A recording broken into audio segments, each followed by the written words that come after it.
Hello everyone, my name is Sweety Badhalia and welcome to SB academy classes. तो last video lecture में हम लोगों ने ये पढ़ा था कि कैसे अलग अलग टाइप्स के यूनिट सेल होते हैं, कैसे सिंपल क्यूब बनता है, BCC, FCC, and centred, edge centred बनता है। आज हम लोग सेकंड क्लासिफिकेशन करेंगे। आज की जो हमारी क्लासिफिकेशन रहेगी वो रहेगी on the basis of axial length and angle, bond angle, ठीक है, जो उनके एक्सिस के बीच में रहता है। इंटरफेशियल एंगल्स भी हम इसको कहते हैं। पीछे वाली जो हमारी क्लासिफिकेशन थी वो थी नंबर ऑफ़ एटम्स के बेसिस पे, कि भाई अगर एक यूनिट सेल के अंदर इतने इतने एटम्स आ रहे हैं और वो ऐसी ऐसी जगह पर प्रेजेंट है तो वो किस तरीके का यूनिट सेल अराइज करते हैं। आज हम क्या पढ़ेंगे कि भाई ठीक है, वो उस तरीके का यूनिट सेल तो बन सकता है, सिंपल, एफसीसी, बीसीसी, ठीक है, बट क्या हर केस में उनकी जो एज लेंथ रहेगी या जो उनका एंगल रहेगा वो सेम रहेगा, डिफरेंट रहेगा? तो आज हम वो क्लासिफिकेशन पढ़ रहे हैं, ठीक है, on the basis of axial length and bond angle.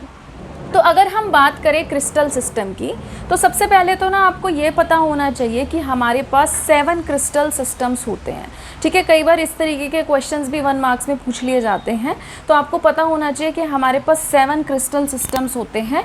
Cubic, tetragonal, orthorhombic, monoclinic, triclinic, hexagonal, rhombohedral. अब बहुत ज़्यादा इशू ये आता है, क्या आता है कि भाई मैम इसको याद कैसे करें। देखो, जब मैं स्टूडेंट थी तो मैंने तो इसको एज इट इज़ बिना किसी ट्रिक के याद किया था, बट फिर भी आप लोगों की हेल्प के लिए मैं आपको ट्रिक बता देती हूँ। अगर आपको ये ट्रिक अच्छी ना लगे तो आप यूट्यूब पे कोई और ट्रिक भी सर्च कर सकते हैं जो आपको ज़्यादा इजी रहे, ठीक है। अदरवाइज़ आप इसको ऐसे याद कर सकते हैं, क्यूट आर मदर करके। अब देखो, क्यूट में जो सी यू है वो हमारा क्या हो गया, क्यूबिक। फिर उसके बाद टी ई जो है वो क्या हो गया, टेट्रागोनल। आर में हमारा ये पूरा आर जो है ये क्या हो गया, ऑर्थोरोम्बिक। फिर उसके बाद एम से क्या हो गया, मोनोक्लिनिक, ठीक है, एम ओ, मोनोक्लिनिक। टी जो है टी से हो गया ट्राइक्लिनिक। एच जो है एच से हो गया हेक्सागोनल, और एच ई पूरा, हाँ, आर से हमारा क्या हो गया, रोम्बोहेड्रल। तो आप इस ट्रिक से याद कर सकते हैं। अदरवाइज़ अगर आपको लगे नहीं भैया ये ट्रिक हमको अच्छी नहीं लग रही, हमें किसी और ट्रिक से याद करना है, तो आप यूट्यूब पे जाके अलग अलग ट्रिक्स सर्च कर सकते हैं, आपको मिल जाएगी, ठीक है। जो आपको पसंद आए उसके अकॉर्डिंग आप याद कर लेना। अब जो क्यूबिक है ना, ये काम की चीज़ है। देखो, ये जो क्यूबिक है ना, क्यूबिक जो हम लास्ट टाइम आपको मैं दिखा भी रही थी, क्यूबिक इस तरीके से रहेगा, ठीक है। ये वाला स्ट्रक्चर भी मैंने आपको दिखाया था। तो ये किसका होता है, NaCl का क्यूबिक स्ट्रक्चर रहता है इस तरीके से। तो जो हमारे पास क्यूबिक है ये सिंपल भी होता है, एफसीसी में भी एग्जिस्ट करेगा। एफसीसी मैंने क्या बताया था कि कॉर्नर पे तो है और हर फेस के सेंटर में है। बीसीसी में क्या बताया था, कॉर्नर पे रहेगा और एक का रहेगा बॉडी के सेंटर में। तो क्यूबिक जो है ये 3 में मिलता है, 3 फॉर्म में। टेट्रागोनल जो है सिंपल और बीसीसी में मिलता है। ऑर्थोरोम्बिक जो है simple, BCC, FCC and centred में मिलता है, 4 हो गए। मोनोक्लिनिक सिंपल और बीसीसी में मिलता है, 2 हो गए। और बाकी के 3 ट्राइक्लिनिक, हेक्सागोनल, रोम्बोहेड्रल, ये हमको सिर्फ सिंपल क्यूबिक सेल में मिलता है। तो अगर हम इनको काउंट करें, कितना, 3 + 2 5 और 4 9, 9 और 2 कितना हो गया, 11, 12, 13, 14। तो ये क्वेश्चन भी आपसे पूछ लिया जाता है कि हमारे पास टोटल कितने ब्रेवियस लैटिसेस होते हैं, तो उसका आंसर आता है 14 होते हैं। और वो 14 कहाँ से आता है, वो 14 यहाँ से आता है, ठीक है।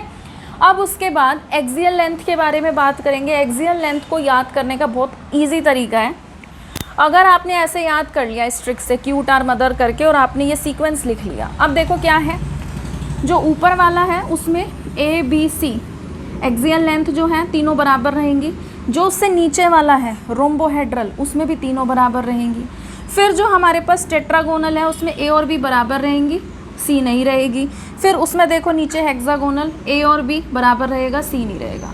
ये बराबर है, ये बराबर है, ये और ये सेम सेम है। फिर जो बचे 3, ऑर्थोरोम्बिक, मोनोक्लिनिक, ट्राइक्लिनिक, इसमें तीनों साइड्स आपस में बराबर नहीं रहेगी, ठीक है।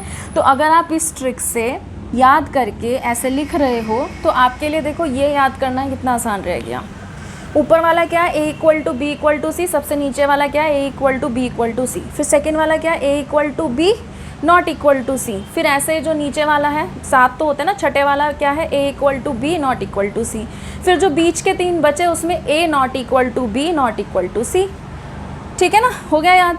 उसके बाद आते हैं इस पे जो क्यूबिक है। क्यूबिक जो है ना, इसमें क्या होता है, alpha beta gamma. Last class में मैंने आपको बताया भी था अल्फ़ा बीटा गामा, ये तीनों ही 90 डिग्री के होते हैं। और यही रीज़न है इसका जिसकी वजह से ना ये मोस्ट सिमेट्रिक होता है। और क्योंकि मोस्ट सिमेट्रिक होता है ये, इसीलिए पता है हमारे एग्जाम्पल में यूनिट सेल को क्यूब ही कंसीडर कर रहे होते हैं। तो इसमें अल्फ़ा बीटा गामा क्या रहेगा, 90 डिग्री। फिर जो हमारे पास ये है टेट्रागोनल, इसमें क्या होता है, अल्फ़ा बीटा गामा 90 डिग्री। अब आपके दिमाग में आएगा मैडम यहाँ पे भी तो एंगल सेम है, ये क्यों सिमेट्रिकल नहीं है। यहाँ देखो ना, लेंथ नहीं है ना इसकी बराबर। फिर उसके बाद आते हैं किस पे, ऑर्थोरोम्बिक में। इसमें भी क्या रहेगा, अल्फ़ा बीटा गामा 90 डिग्री। फिर मोनोक्लिनिक में क्या होगा, अल्फ़ा और गामा जो भी हो, जो भी एंगल है बट बराबर रहेंगे, और बीटा हमारा 90 डिग्री नहीं होगा, मतलब कि वो परपेंडिकुलर नहीं होगा। फिर उसके बाद अगला क्या है हमारे पास, ट्राइक्लिनिक। ट्राइक्लिनिक में ना तो अल्फ़ा बराबर है बीटा के, ना गामा के। फिर हेक्सागोनल में क्या है, अल्फ़ा और बीटा बराबर रहेंगे और गामा हमारा फिक्स है 120 डिग्री रहेगा। और रोम्बोहेड्रल जो है उसमें अल्फ़ा बीटा गामा आपस में तो बराबर हैं बट वो 90 डिग्री नहीं है। ठीक है, उसके बाद ना यहाँ से थोड़ा सा एग्जाम्पल कट रहे हैं, मैं आपको बोल देती हूँ, आप सुन सुन के लिख लेना वीडियो पॉज कर करके। जो हमारे पास क्यूबिक होता है, क्यूबिक के एग्जाम्पल हमारे पास है कॉपर, NaCl, KCl और डायमंड। कॉपर, NaCl, KCl और डायमंड। फिर उसके बाद दूसरा हमारा क्या है, टेट्रागोनल। टेट्रागोनल का एग्जाम्पल है white tin, SnO2, TiO2 and calcium sulphate. Orthorhombic का एग्जाम्पल क्या है, potassium nitrate, KNO3, potassium sulphate, K2SO4, barium sulphate, BaSO4, calcium carbonate, CaCO3। फिर है मोनोक्लिनिक का example, sodium sulphate, decahydrate, Na2SO4.10H2O, PbCrO4। ठीक है, लेड क्रोमेट। उसको सॉल्ट एनालिसिस में जब हम वो करते हैं ना कीटायन एनायन डिटेक्शन, वहाँ पे यूज़ करते हैं। फिर है ट्राइक्लिनिक। ट्राइक्लिनिक के एग्जाम्पल हैं copper sulphate, pentahydrate, CuSO4.5H2O, K2Cr2O7। K2Cr2O7 क्या होता है, पोटेशियम डाइक्रोमेट, टाइट्रेशन में यूज़ करते हैं, बहुत अच्छा ऑक्सीडाइजिंग एजेंट है ना। एल्डिहाइड चैप्टर में पढ़ा था हमने, क्या पढ़ा था कि भाई अगर हम अल्कोहल लेते हैं, अल्कोहल के अंदर प्राइमरी अल्कोहल के अंदर अगर हम K2Cr2O7 विद H2SO4 डालते हैं, एल्डिहाइड बना देता है। सेकेंडरी अल्कोहल के अंदर डालते हैं, कीटोन बना देता है।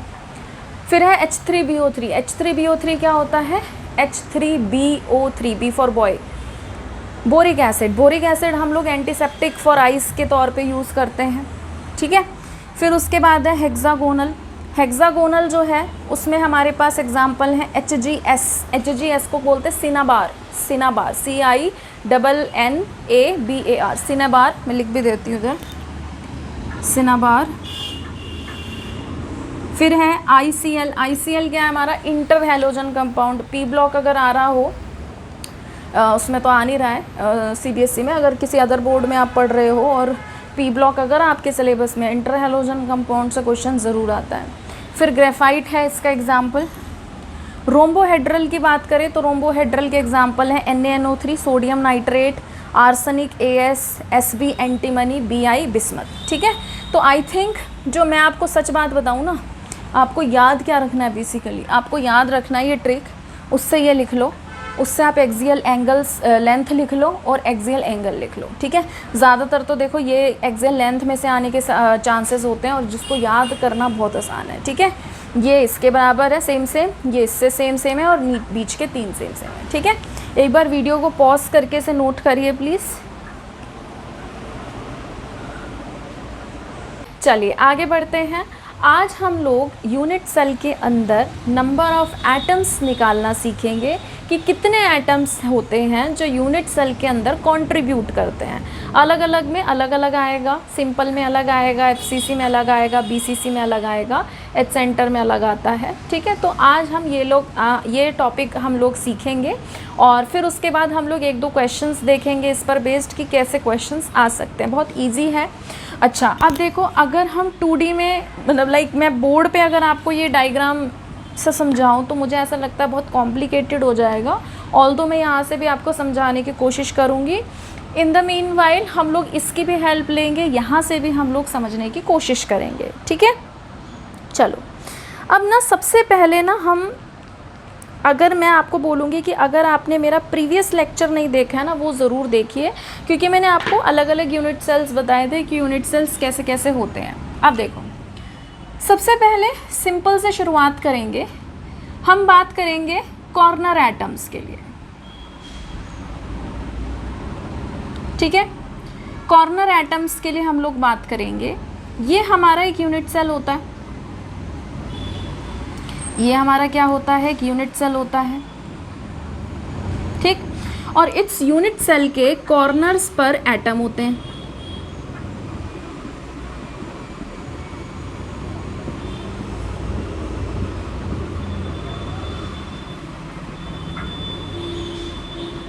ठीक है। अब इसको कैसे समझेंगे, देखो, जो हमारे कॉर्नर का एटम होता है, किसी भी एक एटम को पकड़ लो, आप इसमें से किसी को भी पकड़ सकते हो।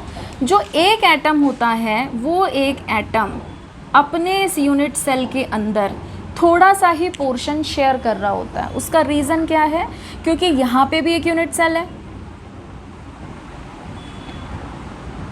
और इसके बगल में भी एक यूनिट सेल है। मैं अभी ऐसे रफली सा बना रही हूँ, ठीक है, कि इसके आगे, इसके इधर भी एक यूनिट सेल है, इसकी बात करें, इसके पीछे भी एक यूनिट सेल है, इसके इधर भी एक यूनिट सेल है। अब आप ये देखो, इसने थोड़ा पोर्शन यहाँ पे कंट्रीब्यूट किया, थोड़ा इसने इधर बगल वाले में किया, थोड़ा इसने पीछे वाले में किया, क्योंकि ये जो सर्कल है ये पीछे में भी तो आ रहा है, थोड़ा इसने यहाँ किया, तो 4 तो यही फ्लोर बन गए इसके, मतलब 4 तो यही यूनिट सेल बन गए। देखो, जैसे मैं इसकी बात कर रही हूँ, ये जो अंदर की तरफ ग्रीन है ना, ये जो है इसके अंदर वाला जो ग्रीन है, ये जिस पे मैं मार्कर टच कर रही हूँ, ये वाला, ठीक है, इसकी बात कर रही हूँ। इसने देखो थोड़ा कंट्रीब्यूशन इस वाले यूनिट सेल में कर रखा है, इसने थोड़ा कंट्रीब्यूशन इस वाले यूनिट सेल में कर रखा है, थोड़ा कंट्रीब्यूशन इसने पीछे वाले यूनिट सेल में कर रखा है, और थोड़ा कंट्रीब्यूशन इसने इधर वाले यूनिट सेल में कर रखा है, पीछे वाले में। तो 4 तो ये हो गए। अब 4 यूनिट सेल इस एटम के ऊपर भी तो हैं, एक येरा, एक येरा, एक येरा, एक येरा। तो आप ये देखो कि ये जो एक एटम है, 4 नीचे यूनिट सेल से घिरा हुआ है, 4 ऊपर वाले यूनिट सेल से घिरा हुआ है, तो यानी कि टोटल कितने हो गए, 8। समझ रहे हो, इसने थोड़ा कंट्रीब्यूट यहाँ किया, थोड़ा यहाँ किया, थोड़ा यहाँ किया, थोड़ा यहाँ किया, और 4 ऊपर हैं, जिसको समझाने के लिए बताया गया है। ये पीछे वाला यूनिट सेल, ये आगे वाला यूनिट सेल, फिर ये इधर वाला, ये इधर वाला, फिर इसके ऊपर भी है 1 2 3 4, ऐसे करके 4 है यूनिट सेल, तो 8 हो गए। तो अब ये किस तरीके से कंट्रीब्यूट कर रहा होगा, एक एटम है ना, तो ये कर रहा है 1/8 कंट्रीब्यूट, 1/8 इधर, 1/8 इधर, 1/8 इधर, 1/8 इधर। अगर आप 1/8 को 8 बार ऐड कर दो, वैसे ऐड करने की ज़रूरत नहीं है, आप मल्टीप्लाई करके भी निकाल सकते हो, बट मैं दोनों तरीके से समझा रही हूँ। 1/8 को अगर आप 8 बार ऐड कर दो कि भाई इसने 1/8 यहाँ कंट्रीब्यूट किया, 1/8 यहाँ किया, 1/8 यहाँ किया, 1/8 यहाँ किया, पीछे है कहीं ऊपर समझ लो, 4 बार तो यहाँ हो गया, 4 बार इसके ऊपर, ठीक है ना। इसने 4 बार नीचे के यूनिट सेल में और 4 बार ऊपर वाले यूनिट सेल में शेयर किया, तो अगर हर एक का 1/8 हम ऐड कर दें तो क्या आ जाएगा, 8/8, और क्या आ गया, 1, ठीक है। इसी तरीके से हम ऐसे भी कर सकते थे कि 1/8 है और कितनों में शेयर कर रहा है, ये 8 में, तो ये कर सकते थे, और क्या आ जाता, 1। क्लियर है। तो अगर हम बात करें कॉर्नर एटम की, तो कॉर्नर एटम जो होते हैं वो एक यूनिट सेल के अंदर अपना कितना कंट्रीब्यूट कर रहे होते हैं, 1/8। समझ में आया। एक यूनिट सेल के अंदर 1/8वां भाग होता है उनका, क्योंकि बाकी जगह उनका 7/8 चल रहा है। क्लियर है। तो फॉर कॉर्नर एटम्स के लिए अगर हम बात करें, कॉर्नर एटम्स के लिए जो कंट्रीब्यूशन रहता है वो कितना रहता है, 1/8 for corner atom in a unit cell, एक यूनिट सेल के अंदर, ठीक है ना। ये जो मैंने लैटिस बनाया है बगल में, ये जो मैंने बनाया है, ये एक यूनिट सेल नहीं है, इसमें 8 यूनिट सेल हैं। देखो 4 तो नीचे हैं, 1 2 3 4, और 4 ऊपर हैं, 1 2 3 4, ठीक है ना। इसको यूनिट सेल मत समझ लेना, इसमें 8 यूनिट सेल हैं, तो हम एक यूनिट सेल के अंदर बात कर रहे हैं कि ये अपना कितना कंट्रीब्यूट कर रहा है 1/8। उसके बाद आते हैं हम, कॉर्नर वाला हो गया। अब दूसरा आते हैं हम for body centred. For body centred, अगर हम बॉडी सेंटर्ड यूनिट सेल की बात करें तो इसमें देखो मैंने आपको क्या बताया था कि बॉडी सेंटर्ड का मतलब क्या होता है। बॉडी सेंटर्ड का मतलब ये होता है कि कॉर्नर पर तो होंगे ही होंगे, कॉर्नर पे तो होंगे ही होंगे, साथ में एक एटम जो है वो बॉडी के सेंटर में भी होता है। एक एटम जो है वो कहाँ रहेगा, बॉडी के सेंटर में भी रहेगा। तो अब देखो एक यूनिट सेल की बात हो रही है, ठीक है। मान लो, एक मिनट, मान लो जैसे ये है, ये लैटिस है मेरा। इस लैटिस के अंदर मान लो मैं इस यूनिट सेल को कंसीडर कर रही हूँ, ये वाला जो यूनिट सेल है इस वाले को, इसको कंसीडर कर रही हूँ। तो आप ये देख रहे हो यहाँ पे क्या है कि अच्छा एक चीज़ और रह गई, मैंने जो आपको ये कंट्रीब्यूशन बताया for corner atom in a unit cell, ये मैंने इस एटम के हिसाब से बताया, एक एटम के हिसाब से। बट यहाँ पे अगर आप बात करो तो एक यूनिट सेल के अंदर सिर्फ ये वाला एटम थोड़ी ना, ये भी है, ये भी है, ये भी है, ये भी है, ये भी है, ये भी है। तो यानी कि एक एटम अगर अपना 1/8 कंट्रीब्यूट कर रहा है, एक एटम अगर अपना 1/8 कंट्रीब्यूट कर रहा है, तो 8 एटम कितना कंट्रीब्यूट करेंगे, 8 एटम कंट्रीब्यूट करेंगे 1।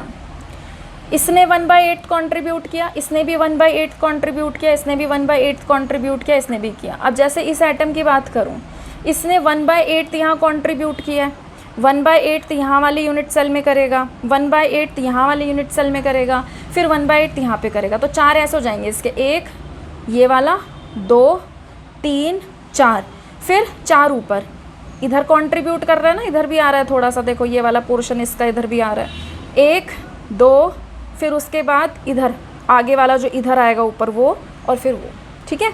तो ऐसे करके अगर हम कॉर्नर वालों की बात कर रहे हैं तो कॉर्नर में एक एटम 1/8 कर रहा है और कॉर्नर पे 8 एटम्स हैं, तो इंटू 8 करके 1 आ गया टोटल यूनिट सेल के अंदर। फॉर कॉर्नर एटम्स कर लो अब इन अ यूनिट सेल, ठीक है। एक एटम का 1/8 और 8 एटम का इतना। अब उसके बाद आते हैं बॉडी सेंटर्ड। बॉडी सेंटर्ड में क्या है, अगर हम बात करें कॉर्नर वालों की, तो कॉर्नर में कॉर्नर एटम वाले जो हैं वो 1/8 एक एटम कंट्रीब्यूट कर रहा होता है, और 8 हैं यहाँ पे, तो कितना आ गया कॉर्नर वालों का 1। फिर एक जो है एटम वो पूरा का पूरा बॉडी के सेंटर में आ रहा है, यहाँ पे पूरा का पूरा यूनिट सेल के बॉडी यूनिट सेल के अंदर आ रहा है। ये तो कंप्लीट आ रहा है ना, ये तो किसी से शेयर नहीं कर रहा, ना इससे ना उससे, क्योंकि तो सेंटर में है। तो यानी कि जो सेंटर वाला है उसका कंट्रीब्यूशन पूरा पूरा रहेगा, वो कितना हो गया 1। तो जो टोटल एटम्स निकल कर आ रहे हैं, टोटल एटम्स इन BCC वो हो जाएगा कॉर्नर वाला 1 और सेंटर वाला 1, ठीक है। तो कितने हो गए 2। इसको ना हम ऐसे कर सकते हैं फॉर कॉर्नर एटम, पहले ना इसको सिस्टमेटिकली कर देते हैं ताकि कन्फ्यूजन ना रहे। फॉर कॉर्नर एटम, कॉर्नर वाला एटम अपना 1/8 कर रहा होता है, टोटल कंट्रीब्यूशन फॉर 8 एटम्स, 8 है ना, टोटल कंट्रीब्यूशन फॉर 8 एटम्स क्या हो जाएगा 1/8 इंटू 8 कितना आ गया 1। इससे कन्फ्यूजन नहीं रहेगी, ठीक है। उसके बाद आते हैं हम किस पे, अपने नेक्स्ट पे, थर्ड वाले पे। और थर्ड वाला जो है ये मेरे को लगता है मैं यहाँ से मिटा देती हूँ। थर्ड वाले पे आते हैं। थर्ड हमारा क्या है FCC। अगर हम बात करें थर्ड FCC की,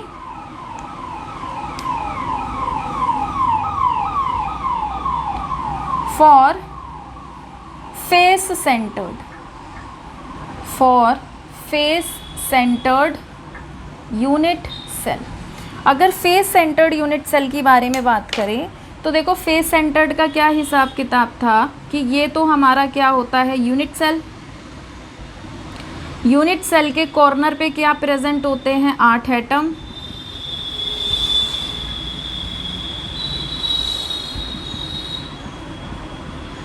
एक एटम कितना कंट्रीब्यूट कर रहा होता है यूनिट सेल के अंदर? एक एटम 1/8। और टोटल कितने हैं हमारे पास? 8। तो यहाँ पे लिखो कॉर्नर वाले जो कंट्रीब्यूट कर रहे हैं, पूरा लिख लेना, कंट्रीब्यूशन ऑफ कॉर्नर एटम्स 1/8 × 8 कितना आ गया? 1। अब उसके बाद जब हम बात करते हैं एफसीसी, एफसीसी में मैंने आपको क्या बताया था? एफसीसी में फेस के सेंटर पे होता है, फेस के सेंटर में होता है। ये 4 फेस हो गए, फिर एक क्या हो गया? पीछे वाला फेस, और एक क्या हो गया? क्यूब के आगे वाला फेस। तो अब देखो बोर्ड में तो ये चपटा दिख रहा है, बोर्ड में ये सर्कल दिख रहा है, बट असली में 3D में ये सर्कल नहीं है, ये स्फीयर है। तो अगर मैं इसकी बात करूं, जैसे देखो ये वाला है आपका एक यूनिट सेल, तो इसमें क्या है कि एटम अगर फेस के सेंटर में आ रहा है, देखो दिख रहा है, अगर फेस के सेंटर में आ रहा है तो इस यूनिट सेल के अंदर तो स्फीयर का आधा ही पोर्शन आया, आधा जो है इधर वाले में आ रहा है। इधर से देखो, जैसे यहाँ है इस फेस के सेंटर में है, आधा देख रहे हो उधर वाले यूनिट सेल में, और आधा जो है इधर वाले यूनिट सेल में है ना।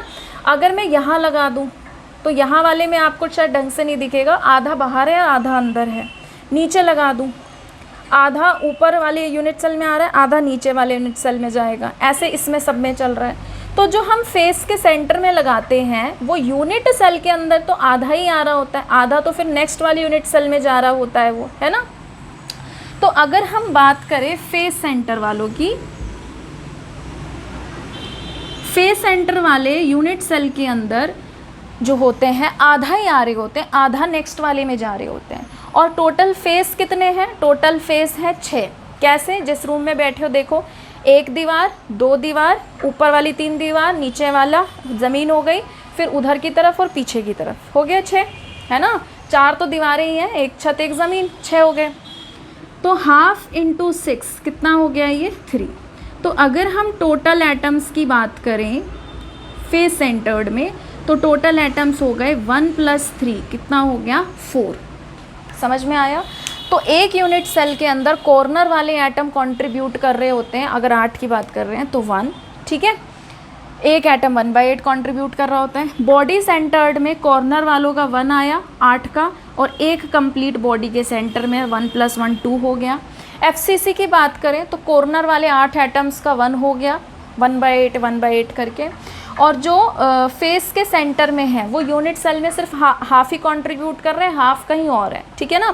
तो यानी कि हाफ करके, और 6 फेसेस थे तो कितना आ गया? 3। तो 1 + 3 कितना हो गया? 4। तो ये बहुत इम्पॉर्टेंट है, ये आपको ध्यान रखना है, ये आपको भूलना नहीं है। और मतलब अगर आप कंसेप्ट के अकॉर्डिंग चल रहे हो, अगर आपको कंसेप्ट समझ में आ रहे हैं, तो मुझे नहीं लगता इसमें आपको कोई रटने की ज़रूरत है। आप इमेजिन करके भी जब क्वेश्चन कर रहे हो, दिमाग पे जोर डालो, बना के देखो अपनी कॉपी में, थोड़ा सा सोचो। अगर आपको एक बार ये चीज़ समझ में आ गई, मैं कह रही हूँ सॉलिड से आसान चैप्टर आपको कोई नहीं लगेगा, बस यू हैव टू इमेजिन, ठीक है। रिलैक्स हो जाओ, आराम से दिमाग पे थोड़ा सा जोर डालो, और आपको डेफिनेटली ये टॉपिक समझ में आ जाएगा। क्लियर है? एक बार वीडियो को पॉज करके इसे नोट करिए प्लीज़। चलिए अब आगे बढ़ते हैं। अब हम लोग देखेंगे, सिंपल हो गया, बीसीसी हो गया, एफसीसी हो गया। अब हम लोग देखेंगे एंड सेंटर्ड, ठीक है। एंड सेंटर्ड की अगर हम बात करें, एंड सेंटर्ड मैंने आपको क्या बताया था? मैंने कहा था कि हम एक क्यूब लेते हैं, है ना। एक क्यूब ले लेंगे, और क्यूब के ना कॉर्नर पर एटम्स प्रेजेंट होंगे,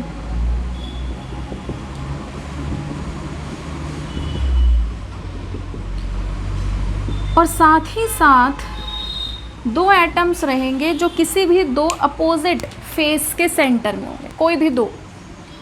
एक ये हो गया, मान लो एक ये हो गया। आपकी इच्छा है, अगर आप इसको लेना चाह रहे हो तो इसके सामने बना देना, पीछे वाला लेना चाह रहे हो तो आगे के सेंटर में बना देना, ठीक है। अब देखो कॉर्नर वालों की बात करते हैं।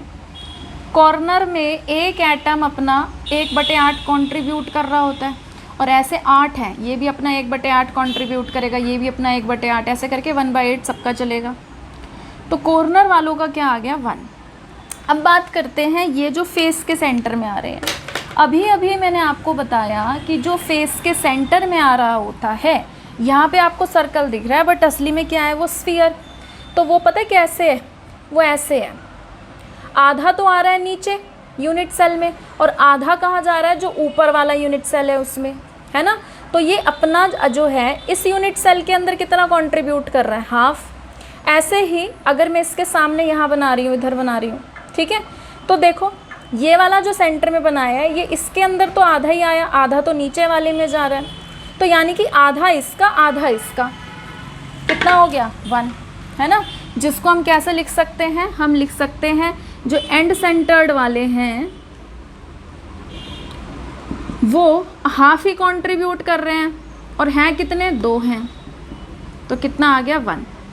अगर आपको उस मॉडल से समझ में आ रहा है तो आपको ये भी करने की ज़रूरत नहीं है, आप सीधा आंसर निकाल सकते हो, क्योंकि CBSE में तो देखो ये है नहीं, तो आपको कोई थ्योरेटिकली तो अब ये कहीं अटेम्प्ट करना नहीं है। आप कॉम्पिटिटिव एग्ज़ाम के लिए ही पढ़ रहे होंगे आई गेस। कॉम्पिटिटिव में आपको आंसर निकालने से मतलब होना चाहिए, ठीक है। हाँ, किसी अदर बोर्ड के हो तो आपको सोल्यूशन करना आना चाहिए। तो जो टोटल नंबर ऑफ एटम्स है, टोटल नंबर ऑफ एटम्स जो है वो हो गया 1 + 1 कितना 2। तो एंड सेंटर्ड के अंदर number of atoms in a unit cell कितने हो जाते हैं हमारे 2, ठीक है। उसके बाद आगे बढ़ते हैं। नेक्स्ट हमारा कौन सा बच गया, FCC BCC simple end centred. अब बच गया edge centre, edge centred unit cell. Edge centred unit cell की अगर बात करें, बनाओ क्यूब, बनाओ, खुद से बनाया करो और खुद से वीडियो को पॉज करके बना के फिर मैच किया करो कि हमने सही बनाया। सही बनाओगे तो अच्छा लगेगा, खुशी मिलती है ना कि हाँ चलो अब हमको समझ में आ रहा है, we are on right track. ये हो गए कॉर्नर वाले। अब मैंने एज सेंटर क्या बताया था, मैंने कहा था एज सेंटर का मतलब होता है, देखो ये एज है, ये है जो हमने बनाया है ना स्ट्रक्चर, ये एज है। तो एज सेंटर का मतलब है इस एज के बीच में। अब मैं इस बॉन्ड के अंदर कैसे घुसाऊँ इस बॉल को, आप इमेजिन कर लो कि ये बीच में है, ठीक है। तो उसके बाद यहाँ पे भी है, यहाँ पे भी है, यहाँ पे भी है, 4 तो ये फ्रंट ही हो गई। फिर ऐसे यहाँ पे भी, यहाँ पे भी, यहाँ पे भी, फिर इधर भी, इधर भी, इधर भी, इधर भी, है ना। तो अगर आप एक बॉक्स की बात करो, रूम को ज्यूम कर लिया करो, रूम को, सबसे बढ़िया होता है 1 2 3 4, 4 तो दीवारें हो जाती हैं, है ना। मतलब 1 2 3 4 5 6 7 8 9 10 11 12, 12 हो गई। अब देखो समझने वाली चीज़, देखो पहले बना देती हूँ 1। अब अगर ध्यान दे पाओ तो खुद से सोचो ये कितना कंट्रीब्यूट कर रहा है, 2 3 4, 4 ऊपर की, 1 2 3 4, 4 ये हो गई खड़ी वाली और 4 ये हॉरिजॉन्टल हो गई, ऐसे है। अब आप समझो इसको, ध्यान से समझो। कैसे समझोगे, देखो जैसे यहाँ पे, पता नहीं आप लोगों को दिख रहा होगा कि नहीं दिख रहा होगा, जैसे मैं यहाँ पे लगा रही हूँ, ये जो ग्रीन और ग्रे है, अगर मैं इसके बीच में सेंटर में बॉल लगा रही हूँ तो ये पता क्या होगा, ये क्या पोर्शन जाएगा। अगर सेंटर में सर्कल लगाऊंगी, आधा तो ये यहाँ रहेगा थोड़ा सा, आधा ये वहाँ रहेगा, आधा ये इसमें रहेगा, मतलब थोड़ा पोर्शन, और थोड़ा पोर्शन इसका फ्रैक्शन जो है वो यहाँ रहेगा। अगर मैं यहाँ पे सर्कल को लगाती हूँ बीच में, तो उसका कुछ पोर्शन यहाँ होगा, कुछ पोर्शन यहाँ होगा, कुछ पोर्शन यहाँ होगा, कुछ पोर्शन यहाँ होगा। समझ रहे हो। जैसे कि ये मेरा एक यूनिट सेल है, यूनिट सेल है, मैंने यहाँ एज के सेंटर में लगाया, देखो थोड़ा तो यहाँ गया है, थोड़ा जो इधर वाला यूनिट सेल है उसके अंदर जा रहा है, थोड़ा जो है फिर ऊपर वाला जो है यहाँ पे लगा रखा है उसमें जा रहा है, और थोड़ा जो है जो इसके ऊपर, इस यूनिट सेल के ऊपर है उसमें जा रहा है। तो जो हमारा एज सेंटर वाले हैं, एज सेंटर वाले एक एटम जो है वो 1/4 कंट्रीब्यूट कर रहा है, क्योंकि उसको 4 बांट रहे हैं, है ना। अब 4 बांट रहे हैं और हैं कितने, ये 12 हैं, 12 एजेस है ना, तो ये कितना हो गया 3। कॉर्नर वालों की अगर बात करें तो कॉर्नर वाले कितना कंट्रीब्यूट कर रहे होते हैं 1/8, क्योंकि 4 यूनिट सेल नीचे होते हैं, 4 ऊपर होते हैं। तो कॉर्नर वाला जो 1/8 है वो 8 एटम होते हैं, तो ये कितना आ गया 1, ठीक है। तो अगर एज सेंटर्ड की बात करेंगे तो टोटल एटम्स हमारे पास कितने हो जाएंगे 4। अब देखो, अगर किसी बच्चे को समझ नहीं आ रहा है ये एज सेंटर वाला, इसको ना आप कैसे समझो, आप जिस कमरे में बैठे हो, अज्यूम कर लो कि आप एक कमरे में बैठे हो, अगर सपोज़ कमरे में नहीं बैठे हो, अज्यूम कर लो एक कमरे में बैठे हो, और मान लो यहाँ पे दीवार है एक, ठीक है, यहाँ पे क्या है, एक दीवार है, मैं कुछ कैसे लूँ, ऐसे मान लो, ठीक है। तो मान लो ये एक दीवार है, ऐसे ये एक दीवार है, और है ना इस दीवार के सेंटर में हमने क्या किया, ये जो दीवार है ना, इस दीवार के सेंटर में एज पे जो बिल्कुल इसका टॉप पोर्शन है, मान लो हमने एक बॉल रख दी बड़ी सी, और वो ना सेंटर में रखी है। तो जब हम उसको समझ रहे हैं तो पता क्या हो रहा है, वो हमारी जो बॉल है ना हमको इस कमरे में भी दिख रही है, वो जो बॉल है ना आधी वो हमको इस वाले कमरे में भी दिखेगी, यहाँ पे भी दिखेगी, यहाँ पे भी दिखेगी। इस कमरे में हमें थोड़ी सी दिख रही है, अच्छा थोड़ा सा, फिर वो दूसरे कमरे में भी जा रही है, फिर उसके बाद इसके ऊपर भी एक कमरा है और यहाँ पे भी एक कमरा है। तो मैं यहाँ पे थी, अब इसके ऊपर वाले पोर्शन में भी ये थोड़ी सी बॉल दिखेगी, और इधर वाला जो ऊपर है उसमें भी दिखेगी। तो ये जो एज पे हमने लगाया है ना, एज वाला क्या हो रहा है, नीचे के 2 कमरे शेयर कर रहे हैं और ऊपर के 2 कमरे शेयर कर रहे हैं। जैसे ये हमारी एक बॉल है जो मैंने एज पे लगाई है, तो इसमें बेसिकली क्या हो रहा है कि मैंने जैसे कोई दीवार है उस पर लगा दी, ठीक है, और फिर मैंने उसको बीच में से कट कर दिया, ये यूनिट सेल है, ये एक यूनिट सेल है, ये एक यूनिट सेल है। तो एक तो इधर आ गया, एक इधर आ गया, और ऊपर भी हम इमेजिन कर रहे हैं क्योंकि तो चलता रहता है ना, तो इधर भी आ गया, इधर भी आ गया। तो एक यूनिट सेल के अंदर 1/4 आया, दूसरे कमरे में भी 1/4 गया, इधर भी 1/4 गया और इधर भी 1/4 गया। तो वही हमने किया है कि जो एक एटम का पोर्शन आ रहा है एक यूनिट सेल के अंदर, है ना, इसी को देखो हम आगे जाके यूनिट सेल बना सकते हैं, ऐसे करके बना सकते हैं ना यूनिट सेल, ये बन जाएगा जैसे भी बनेगा, ठीक है। तो ये वाला जो पोर्शन है, ये वाला पोर्शन एज वाला जो हमने एज के सेंटर में रखा है, आधा इधर है, आधा इधर है, आधा इधर है, आधा इधर। तो जो एज के सेंटर में होते हैं वो क्या करते हैं, आधा अपने मतलब आधा मतलब 1/4 यहाँ कंट्रीब्यूट कर रहा है एक यूनिट सेल में, फिर इसके इधर जो यूनिट सेल है, ठीक है, उसमें कंट्रीब्यूट कर रहा है, फिर इसके ऊपर जो यूनिट सेल है ऐसे उसमें कंट्रीब्यूट कर रहा है, और फिर इधर भी एक यूनिट सेल है, उधर भी कंट्रीब्यूट कर रहा है। तो ऐसे करके 4 जगह से कंट्रीब्यूट कर रहा है, ठीक है। तो आई थिंक आपको ये समझ में आया होगा आज का लेक्चर। अगर आपको समझ में आया ना, मुझे ज़रूर कमेंट सेक्शन में बताना कि हाँ मैम हम समझ गए, आप इतनी मेहनत से समझाने की कोशिश कर रहे थे, हम फाइनली समझ गए। मेरी मेहनत इतनी मैटर नहीं करती, ये ज़्यादा मैटर करता है आपको समझ में आए, है ना, क्योंकि मैं कितनी भी मेहनत कर लूँ, बट अगर आपको समझ में नहीं आएगा तो वो वेस्ट है। अगर आपको समझ में आएगा तो फिर वो ठीक है, अच्छी बात है कि हाँ सक्सेसफुल हो गया। एक बार नोट करिए इसे, ठीक है। अब एक क्वेश्चन देखेंगे, पहले तो मैं साइड हो जाती हूँ, आप चाहो तो ना पॉज करके एक बार खुद भी ट्राई कर सकते हो, बट आप देखना अगर आपको पीछे की बात समझ में आई है ना, आपको एक क्वेश्चन है ना मजाक लगेगा कि ये क्या क्वेश्चन है। देखो कह रहे हैं एक ना कंपाउंड है जो ना 2 एलिमेंट से मिलके बना है, ए और बी, हमें नहीं पता, बट कह रहे हैं हैज़ अ क्यूबिक स्ट्रक्चर, कह रहे हैं क्यूबिक स्ट्रक्चर है उसका। तो हमने बना लिया क्यूबिक स्ट्रक्चर कि भैया ये लो हमारा क्यूबिक स्ट्रक्चर ये रहा। फिर कह रहे हैं in which A atoms are at the corners of the cube, A atoms जो हैं वो इसके कॉर्नर पर हैं, बना दो। ये मिटाने की ज़रूरत नहीं है, मैं तो देखो मार्कर से लिख रही हूँ, आप लोग पेन से लिख रहे होंगे, तो ये मत सोचना कि मैडम मिटा रही हैं, हम तो बिना मिटाए बना रहे। जब मैं पेन से बनाती हूँ शीट पे तो मैं मिटाती नहीं हूँ, कैसे मिटाऊँगी। तो कह रहे हैं कि कॉर्नर पे ए एटम है, लगा दिए ए एटम हमने,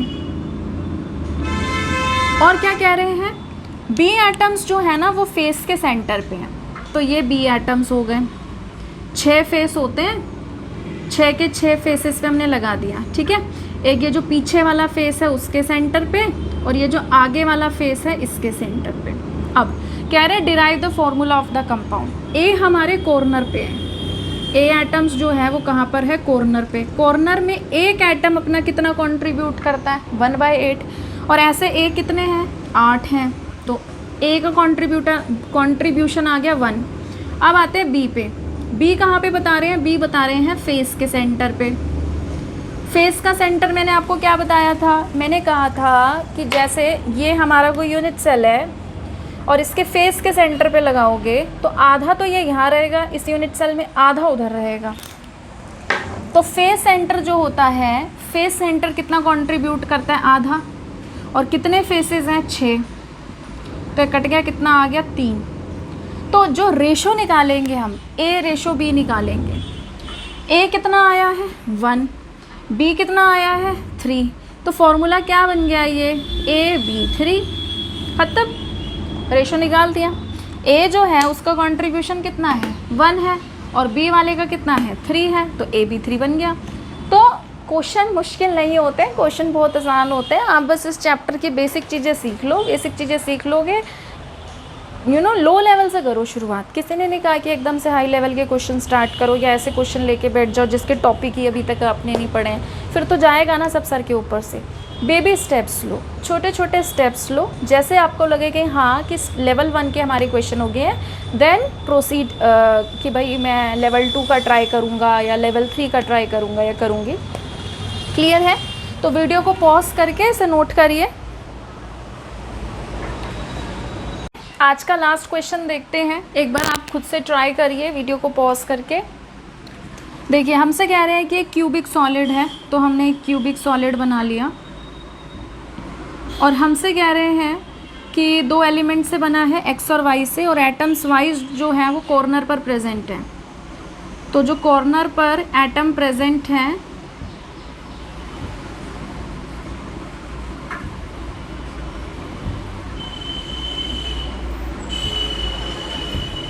वो हमारे क्या है, y।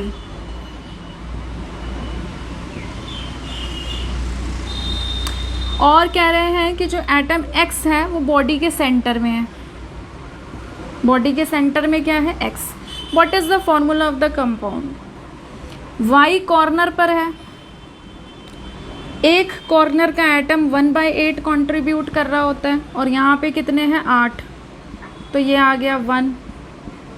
फिर आते हैं x पे। x होता है बॉडी के सेंटर में, और बॉडी के सेंटर में जो होता है वो बिल्कुल यूनिट सेल का कंप्लीट होता है। देखो ये जो है बिल्कुल सेंटर में है, तो पूरा यूनिट सेल के अंदर आ रहा है ना। तो जो x है बॉडी के सेंटर में, उसका कंट्रीब्यूशन पूरा कितना है, 1। तो अगर हम रेशो निकालें x और y की, तो वो क्या आ गई, 1:1, तो x y ही क्या है, हमारा आंसर। ठीक है। कई बार क्या होता है, आगे जाके हम करेंगे जब और चीज़ें पढ़ लेंगे, जैसे आप कॉम्पिटिटिव एग्ज़ाम की तैयारी कर रहे हो, तो कई बार क्या होता है, ऐसे भी आ जाते हैं बहुत सारे क्वेश्चन कि इसमें ये कॉर्नर पे प्रेजेंट है बट एक एटम मिस हो गया, फिर कुछ और बता देंगे, वॉइड्स को बीच में ले आएंगे, तो मतलब अच्छा सा कॉम्बो बन जाता है। बट अगर आप थोड़ा थोड़ा हर छोटे छोटे स्टेप्स ले रहे हो और हर चीज़ को क्लियर करते हुए चल रहे हो, वहाँ पे हर एक बात, हर एक चीज़ पे कॉन्सेप्ट लगा पा रहे हो, तो आपका वहाँ पे भी आंसर बहुत स्मूथली आ जाएगा, ट्रस्ट मी। ठीक है, तो आज हम इतना ही कर रहे हैं, और अगर आपको आज का वीडियो पसंद आया हो तो प्लीज़ इसे लाइक करिए, शेयर करिए, चैनल को सब्सक्राइब करिए। जल्दी मिलेंगे एक नई वीडियो के साथ, तब तक अपना ध्यान रखिए। Thank you.